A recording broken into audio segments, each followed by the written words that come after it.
Welcome to Tees Voices, telling the stories of the people in our NHS community.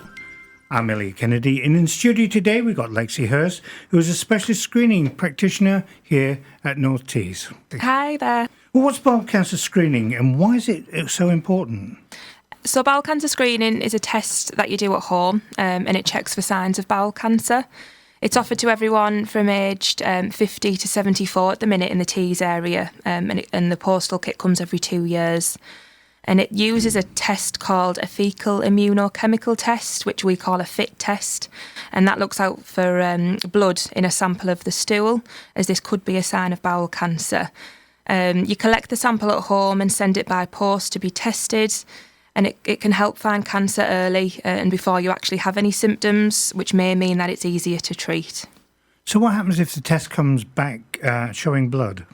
So if the FIT test comes back abnormal, patients would be booked into an assessment clinic to see ourselves and discuss having further investigations. So these could be a colonoscopy or in some cases a CT scan. During this appointment, we'll ask for information such as past medical history, medications, and any bowel symptoms that someone may be experiencing. Our job is to provide information, reassurance, and to assess a patient's fitness for further investigations, really. Blood in the stool, it doesn't necessarily mean that you have a bowel cancer.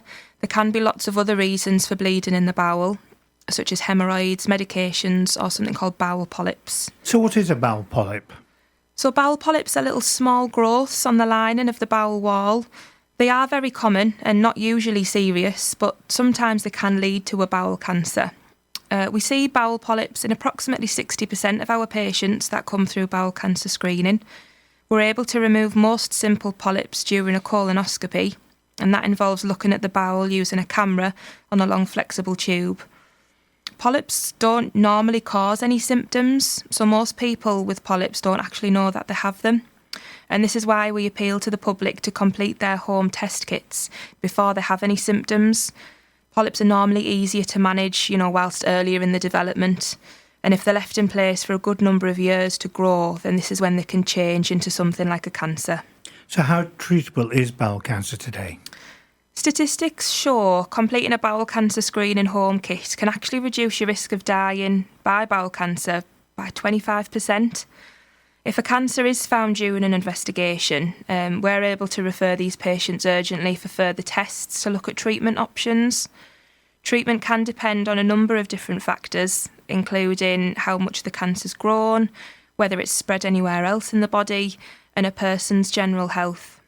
A team of doctors, nurses, and other health professionals will discuss the best treatment and care for the patient, prioritising patient choice throughout.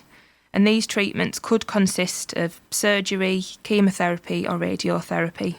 I suppose the most important question is there anything that we can do to reduce the overall risk of bowel cancer? Yeah, we don't know what causes most bowel cancers, but we do know that some factors can increase your risk of getting the disease. Some of these things you can't do anything about, for example, age and genetics, but you can make changes to your lifestyle to lower your risk of getting bowel cancer. Scientists believe approximately 54% of all bowel cancers can actually be prevented by having a healthier lifestyle. It's important to ensure a good diet, including lots of fruit, vegetables, fibre, protein and healthy fats. Staying hydrated, which, drinking about 1.5 to 2 litres of fluid per day would be good. And it's important to be physically active every day, limiting alcohol to no more than 14 units per week and not smoking. Lexi, thank you. Thank you. Thank you for joining us. Till next time, you've been listening to Tees Voices.